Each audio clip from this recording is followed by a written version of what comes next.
हे आहे चिवड घेतला जीवनच चेंज झालं इमानदारीच्या. कारण तुम्हाला माहित आहे बुद्धगयामध्ये आमचे भंतेजी 1 वर्ष अंशनवर बसले.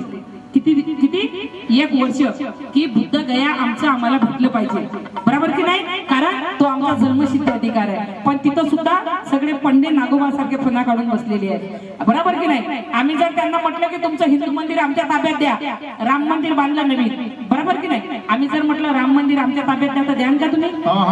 मग आमचं बौद्ध विहार तुमच्या ताब्यात घेतलं का? तुमच्या बापाची प्रॉपर्टी काय रे रामखुर्व तिथं बसल्या नागोबा सारखे फणा काढून. म्हणून म्हणायचं आहे बुद्ध को मिला ज्ञान है वही स्थान है, ज्ञान को बोधि वृक्ष यहाँ जो धम्म की जान है, हम क्यों जाए यहाँ वहाँ प्रथमा, जबकि बोध गया सारे विश्व में महान है, बोध गया सारे विश्व में. इथं बोध गयाला कोण कोण गेलाय हातवर करा, कोणी गेले असेल तर कोण कोण जाम आहे थोडा बुद्ध गयाला 10-5 हात वर झाले. ज्या गेल्या नसतील ना ते जा बुद्ध गयाला. नाही तुमच्याकडून जाणं होत असेल तर इमानदारीच्या ना मी म्हणतो तुम्ही तुमची तिकीट भरा. मी अशी म्हणत नाही की मी घेऊन जाईल, तुम्ही तुमची तिकीट भरा. मी सगळ्यांचा एक टूर काढते, पुरी ट्रेन बुक करते आणि तुम्ही फक्त तुमच्या तिकीटचा पैसा द्या. तिथं बुद्ध गयाला जो राहण्याचा खर्च येईल तो खर्च मी माझ्या एकूण सर्व समाजाचा केल्याशिवाय राहणार नाही.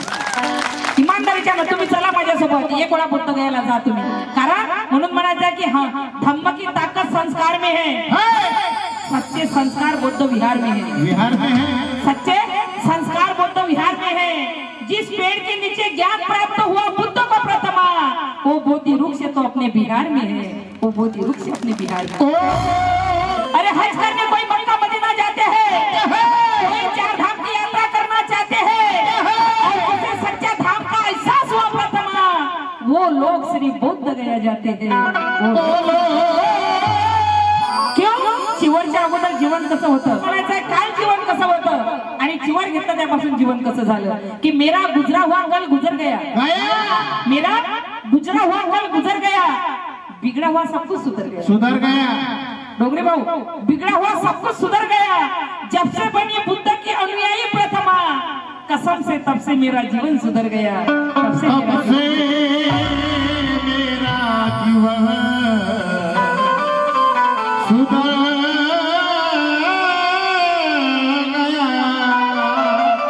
जायचं की नाही बुद्ध गयाला? जायचं की नाही? कोण कोण माझ्यासोबत बुद्ध गयाला येणार आहे? हात वर करून सांगा मला. क्या बात है.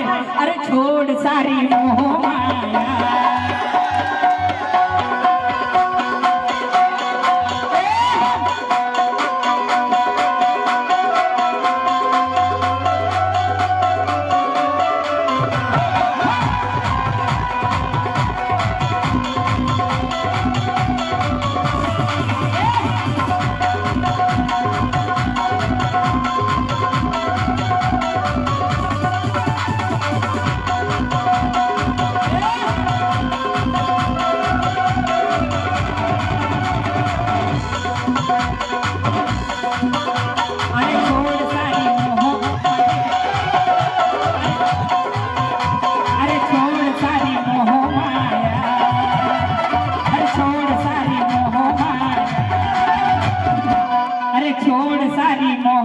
पैसे देत ना, टाळे वाजवत ना, अरे छोड़ सारी मोह माया,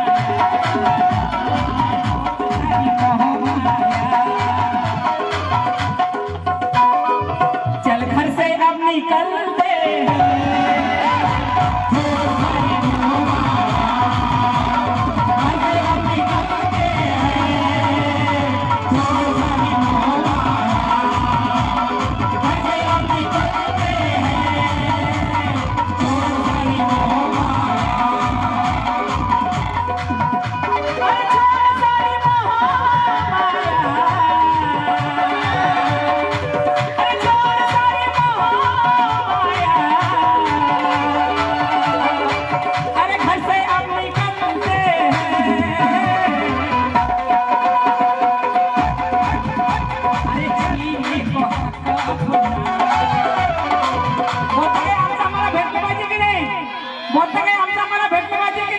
अरे छीने को हक अपना, अपना हक छीनने के लिए आएगा वही हाथ ऊपर करेगा. अरे छीने को हक अपना, चल बुद्ध गया चल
द्या मायला माझ्या इथून द्या.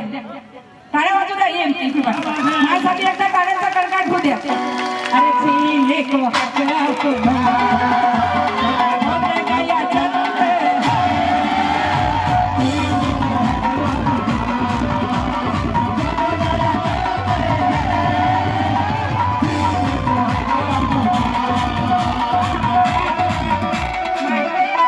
हिरवं घालणं जमते का नाही जमत? जमते ना? नाही तर कुणी म्हणते ना बाबा जर निघून गेली तर हिरवं घालत नाही, है ना? नाही तर मग दुसरा कलर देतो. सांग ना पाहिजे घालशील ना मग. बाबा गेले म्हणून कोणी कोणी हिरवा कलर घालत नाही, है ना? असं म्हणजे करतात काही काही जिल्हे बाय, म्हणून म्हटलं की असं काही नाही ना. हा हा हा ठीक आहे चलते. चीले को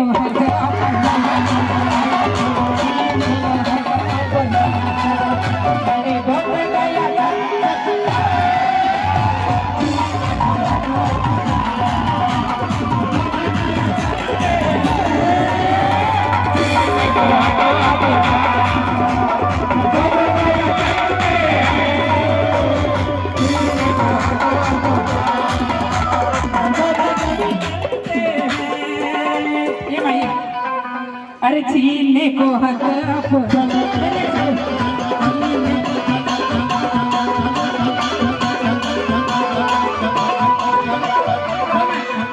ये माय उभा आहे.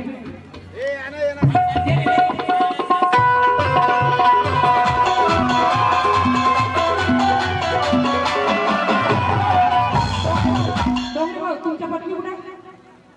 हा या या तुमच्या हातात या या ताई. ठीक आहे ठीक आहे.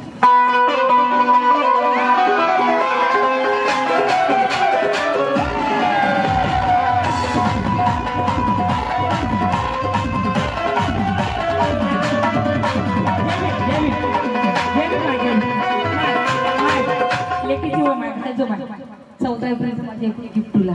अरे चीले को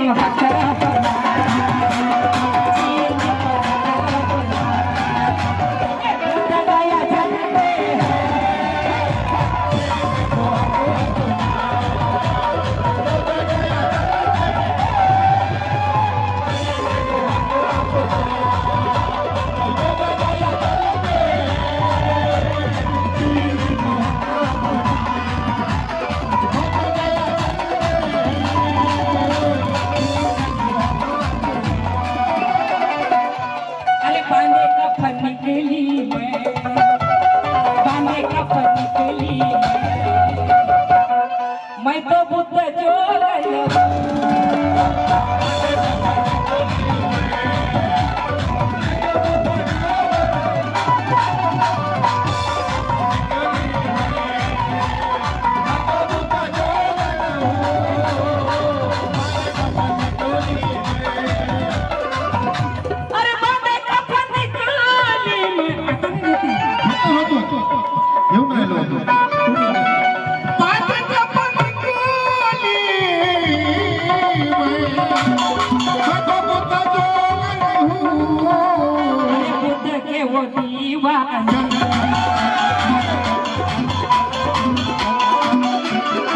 अरे बुद्ध के ये दीवाने, अरे बुद्ध के ये दीवाने, अरे बुद्ध के ये दीवाने, अरे बुद्ध के ये दीवाने, अरे आग में भी जलते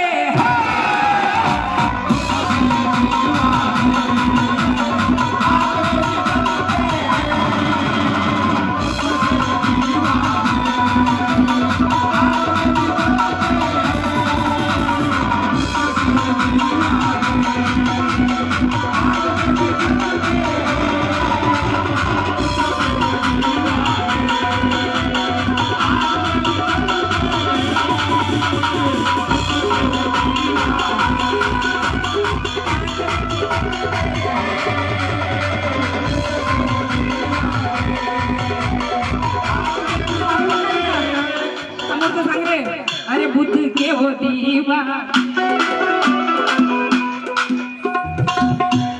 पुढचं सांग. बुद्ध के दीवाने.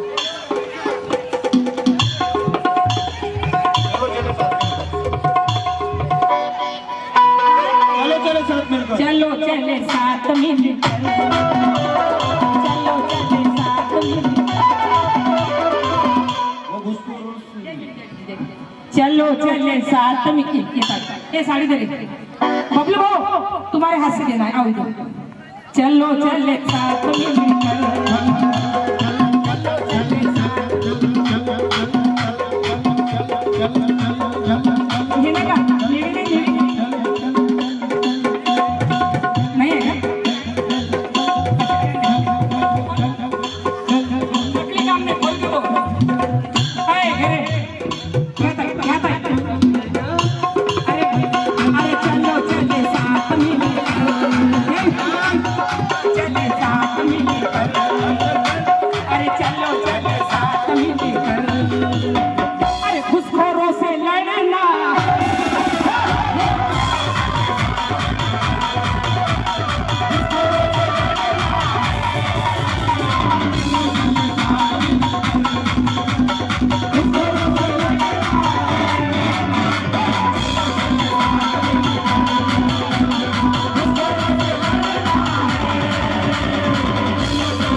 अरे एकता की ताकत से, अरे एकता की ताकत से, अरे अरे चट्टा भी हिल दे,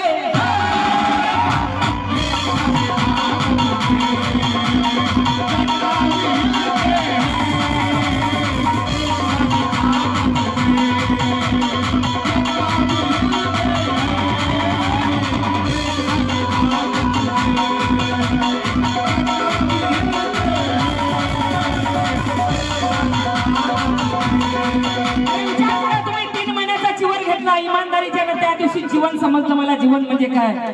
जेव्हा चिवर घेतला आणि श्रीलंकेला गेले, श्रीलंकेला ओरिजिनल भगवान बुद्धाचे दंतधातू ठेवलेले 2500 वर्षापूर्वीचे विचार करा। कारण बुद्ध हा वाचण्याचा विषय नाही, तर बुद्ध हा आचरण करण्याचा विषय। 2500 वर्षापूर्वीचे दंतधातू तिथे ठेवलेले। मी श्रीलंकेला गेले, बाहेर जाऊन ध्यान लावून बसले, एक भंतीजी आलाय, त्या मोठ्या भंतीजी जवळ गेले। ते भंतीजी बोले, भंतीजी ये जो माता जी बैठी है ना, ये अपने महाराष्ट्र के आम्बेडकरी मिशन की बहुत बड़ी गायिका है बोले, इन्होंने 3 महीने के लिए चिवर लिया है बोले। त्या भंतीजीनं मला आतमध्ये बोलावलं, जिथं भगवान बुद्धाचे दंतधातू ठेवले होते। फक्त आम्हाला खिडकीतून पाहायला मिळत होतं, पण त्यांनी मला आतमध्ये बोलावलं। इमानदारीच्यानं माझ्यासारखी भाग्यशाली लेडीज पुऱ्या महाराष्ट्रात नाही, भारतात नाही, पुऱ्या आतमध्ये मला बोलावलं आणि आतमध्ये नेलं, जिथं भगवान बुद्धाचे दंतधातू ओरिजिनल ठेवलेले आहे। काचाच्या याच्यामध्ये पूर्ण असे पूर्ण हिऱ्या डायमंडच्या याच्यामध्ये झाकलेले मला आतमध्ये नेलं आणि ह्या पामराला ते खोलून ते दंतधातू या नजरेने पाहिले। माय मावल्यानं विचार करा तुम्ही, या नजरेनं ते दंतधातू पाहिले, माझ्या डोळ्यात पाणी आलं। मी अक्षरशः रडत होती की भगवंता, मी असं कोणतं कुशल कर्म केलं रे, कोणतं पुण्य केलं की आज हा दिवस मला तू पाहायला दिला, की भगवान बुद्धाचे दंतधातू ह्या डोळ्यांनी बघत आहो। मी असं म्हणत नाही मनात, तर त्या भंतीजीनं ते दंतधातूचं टोपलं उचललं आणि माझ्या डोक्यावर ठेवलं। माय मावल्यानं माझ्या डोक्यावर ठेवलं। विचार करा तुम्ही, म्हणून म्हणतो की ऐक शायरा प्रश्न मी करतो, उत्तर माझं देशील का? जर ना आलं उत्तर तर हार आपली घेशील का? मैस वाजवते दूध वगारू घोरपडीला सिंग फुटलं, कलियुगाच्या लीला न्यारी हेल्याला दूध फुटलं, पूर्व पश्चिम उत्तर दक्षिण तीर्थस्थान आली पाहुणी, पडसाला 3च पान मी 4th आली पाहुणी, मी 4th आली पाहुणी। ते दंतधातू उचलून माझ्या डोक्यावर ठेवले। मी एवढी कापत होती आणि भगवंताला म्हणत होती की भगवंता, आज जरी मरण आलं तर ह्या जीवाला असं समजेल की मी खूप भाग्यशाली आहो, तू आज मला हा दिवस दाखवला। इमानदारीच्या तुम्हाला सांगतो मी, तुम्ही बुद्ध फॉलो करा, कारण कोणाला जडू नका. आम्ही जडू जडू मरतो. एखाद्या पोरानं जर आमच्या शेजारच्या बाईच्या पोरानं जर गाडी घेतली तर आमच्याकडून पाहून होत नाही. एवढा राग येते आम्हाला त्याचा. हरामखोरानं कुठून गाडी घेतली का जण आमच्या घरासमोर पिक पिक वाजवत जाते हो म्हणते. याचा ऍक्सिडेंट हो, याची गाडी तुटून पडो. असं जर मनांना माय मावल्यांनो रात्रभर तुम्हाला झोप येणार नाही. इमानदारीच्यानं एखाद्या शेजारच्या पोरानं जर गाडी घेतली तर त्याला म्हणा, अरे दादा आपल्या वस्तीत गाडी नव्हती रे, पण त्या गाडी घेतली. आम्हाला गर्व होते रे की माझ्या लेकरानं माझ्या भावानं गाडी घेतली. माझ्या घरासमोरून जेव्हा गाडी नेतं तर गर्वानं माझी छाती फुगते रे. इमानदारीच्यानं दुसऱ्या दिवशी पेढ्याचा डब्बा घेऊन जर तुमच्या घरी नाही येईन तर अधिक काय म्हणा मला. कारण दुसऱ्याला जडांत तुम्हाला रात्रभर झोप येणार नाही. आमच्या बायाचं कसं आहे, एखाद्या मोठ्या जाऊ लाईना जाऊच्या नवऱ्यानं जर 5,000ची साडी आणली, मोठ्या जाऊला झोपच येत नाही. बायकोला जोडून झाले हो बायकोला जोडतं, खरी गोष्ट आहे. म्हणते काय करू माय, म्हणते माय नवरा पाहिनं म्हणते एक 500ची साडी नाही आणली हो म्हणते आता लिंद्रानं कधी बोलता. आणि तो पाहिनं म्हणते माय बाई बैलच आहे ना म्हणते बाई बायकोचा. 5,000ची साडी आणली हो बाई बायकोला म्हणते. पाहिनं आता 14 एप्रिलला घालन मोठी मटकन म्हणते. असं म्हणाल की नाही तुम्ही तर इमानदारीच्या तुम्हाला झोप येणार नाही. जर तुमच्या लहान देरानं तुमच्या जाऊसाठी एखादी साडी आणली असेल लाईने तर तिला म्हणा, माय सुशीला 14 एप्रिलला तू साडी घातली होती, खरंच एवढी सुंदर दिसत होती ग भीमराज की बेटी, खूपच मला आवडली तुझी साडी. इमानदारीच्यानं ते जर नाही म्हणेल ना की ताई भीम जयंतीला मी घातली, ताई बुद्ध पौर्णिमेला तुम्ही घालत आहे, तुमच्या अंगावर सुद्धा खूप सुंदर दिसेल, नाही म्हणेल तर मला अशी मंगलमय ठेवा एकामेकाबद्दल. बघा दिवस किती सुंदर जाते. एकामेकाबद्दल तुम्ही बघा, ज्या घरात नवरा बायकोचं पट्टे, ज्या घरात जाऊ देराण्याचं पट्टे, ज्या घरात भावाचं पट्टे, त्या घरातली शांती जाऊन बघा. आणि ज्याच्या घरात हजारानं दौलत आहे, लाखानं दौलत आहे, पण माय बापा संग बोलत नाही आणि भाऊ भावा संग बोलत नाही, त्या घरात जाऊन पहा तुमची चाय प्यायची सुद्धा इच्छा होणार नाही. आणि एखाद्या झोपड्यामध्ये जर प्रेम असेल तर तिथं अर्धा घंटा बसूशी वाटते. इमानदारीने सांगतो तुम्हाला मी, एवढे मोठे मोठे भयानक कार्यक्रम असतात. रात्री डोंगरे भाऊला फोन केला की आम्ही तिथं कार्यक्रम केला आणि पूर्ण वर्षामध्ये फिरलो, आम्हाला हॉटेल भेटत नव्हतं. भाऊ आता आम्ही कुठे जाऊ आराम करायला, तर भाऊ बोलले की या. पण मी म्हटलं गावामध्ये सोय होईल की नाही होईल इमानदारीच्यानं. पण जेव्हा त्या भाऊच्या घरी आली, घर इटायचं आहे की मातीचं आहे, कारण किती मोठं घर असलं तर शेवटी इटा मातीचंच बनलेलं असते. घर बनते फक्त आणि फक्त प्रेमानं. ज्या घरात प्रेम आहे तिथं बसल्याशिवाय राहत नाही, आणि ज्या घरात प्रेम नसेल त्याची 4 मजली बिल्डिंग त्याला आग लागू काहीच कामाचं नाही आमच्या. अरे छोड सारी मोहमाया,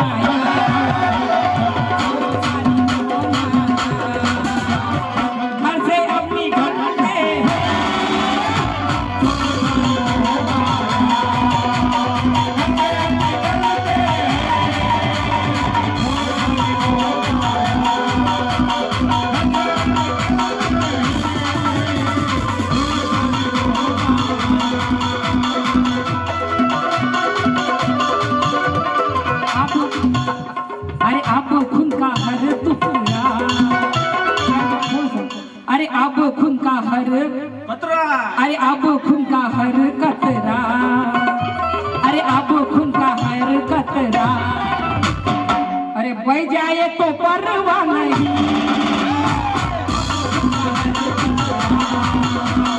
बह जाए तो परवाह नहीं. क्या मेरा एवढे पोरं हे करून यायला घेतं का नाही घे. चल हे आता अब खून का हर कतरा, अरे बह जाए तो परवाह नहीं,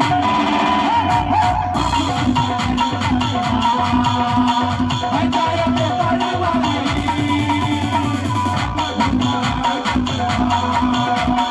बह जाए तो परवाह नहीं. अब खून का हर कतरा, अब खून का कतरा बह जाए तो परवाह नहीं, परवाह नहीं.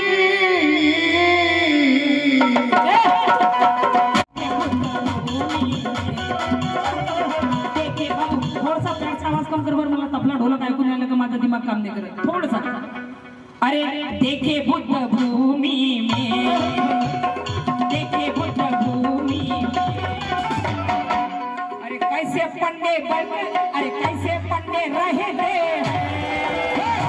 देखे बुद्ध भूमि में.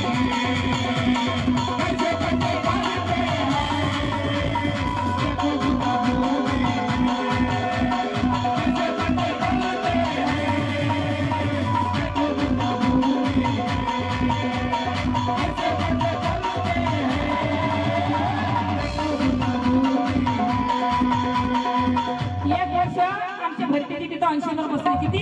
1 वर्ष. तरी काहीच झालं नाही, काहीच झालं नाही, काहीच झालं नाही. बुद्धगयाला मी तर आता जातच राहतो. बुद्धगया माझं घर आलं नाही. आपण जायचं की नाही बुद्धगयाला? जायचं की नाही? कोण कोण जाणार आहे? हात वर करा. हा हा हा हा, क्या बात आहे. सगळेचे सगळे बुद्धगयाला जाऊ. मी तुम्हाला सांगितलं तिकिटाचे पैसे तुम्ही द्या, जाण्या येण्याची पूर्ण ट्रेन बुक करतो आणि इमानदारीच्या तिथं राहण्याचा आणि तुमच्या खाण्याचा खर्च माझ्या ऐकून मी अंजली भारती करणार आहोत. अरे बिलबिला रहे भिकू, बिलबिला रहे भिकू, अरे बिलबिला रहे भिकू, अरे बिलबिला रहे, थँक्यू, बिलबिला रहे भिकू, अरे साल गया अनशन में,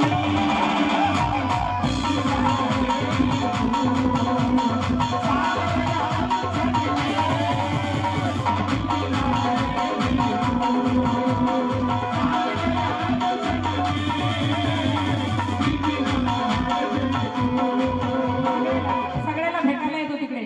बिलबिला रहे भिकू, बिलबिला रहे भिकू, अरे साल गया अनशन में,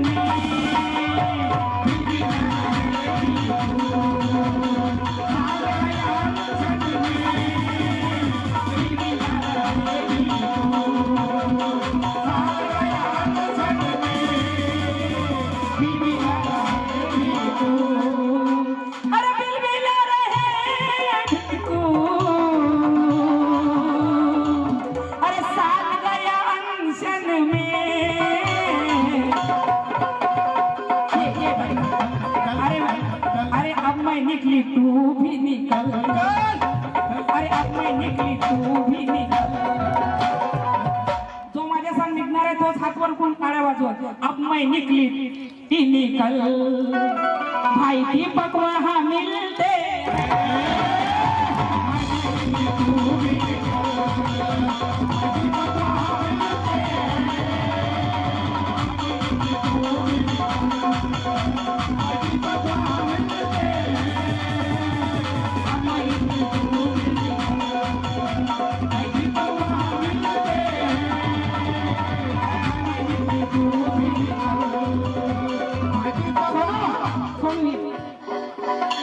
नाही साडी साडी सोनू ये सोनू ते तुला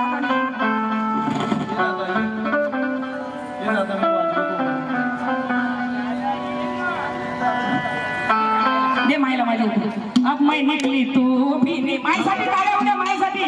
अब मैं निकली तू भी निकल, अब मैं निकली तू भी निकल, माय पोरीची साडी वर घालजो पोराने दिली माय. अब मैं निकली 14 एप्रिलचा आहे रोय माझ्या इथून. काय करू पैसे ठेवून? संघ द्यायचे आहे का मला? काय करू? ज्यायले संघ द्यायचे आहे ते कमावून ठेवा. मला संघ द्यायचे नाही आहे. काहीच संघ जात नाही, सगळं इथंच राहते. आणि लेकरासाठी कमावायचं काय? लेकरही बेईमान असतात. ते काय एखादं निघालं एखाद्याचं मार पैसे कमावून ठेवतात. ह्या गरीबाचं पोट तोडतात, ह्या गरीबाचे ओढतात, त्याचं सावकारी करू करू पैसे घेतात. आणि हरामखोराचं पोरग एवढं बेवडं निघते का जेवढं कमावलं तेवढं उडून टाकते. हान झालेले किती जणांचं असं पाहिलं मी. एवढे लोकांच्या माना मोडू मोडू कमावतात, व्याजानं कमावू व्याजाचे पैसे खातात. गरीबाकडून देणं होत नाही तेव्हा पिकावर पैसे काढतात. पीक निघाल्याबरोबर देणीनं द्यायचे पैसे देतात, इमानदारीच्या न द्यायचे. असे कारण दलाली खाणाऱ्याचा कधी इतिहास लिहिला जात नाही. असे लेकरं निघतात. बायको पोरगी पाहिजे एखाद्या गावच्या तेल्या संघ आणि पोरग इकडे पुढे उडून टाकते प्रॉपर्टी. हान झालेलं. अरे अब मैं निकली तू भी निकल, अरे अब मैं निकली तू भी निकल, भाई दीपक वहाँ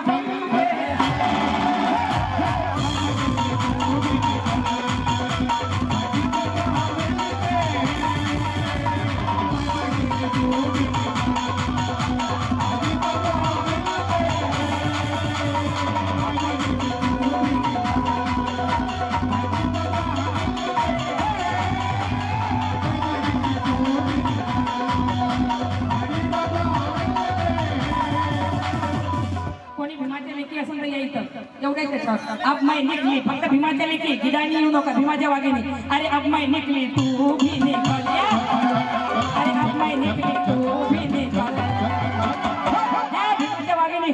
अरे अब अब मैं निकली तू भी निकल, अब मैं निकली तू भी निकल, अरे अब मैं निकली तू भी निकल, कल दीपक वहाँ मिलते।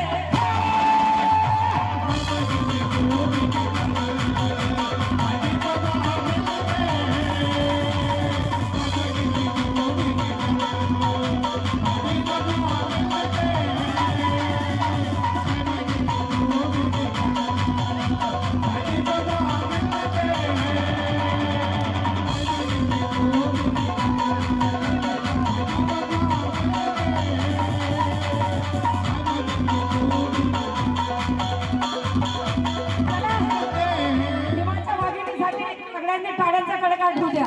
अरे अब मैं निकली तू भी निकल, दीपक वहाँ मिलते.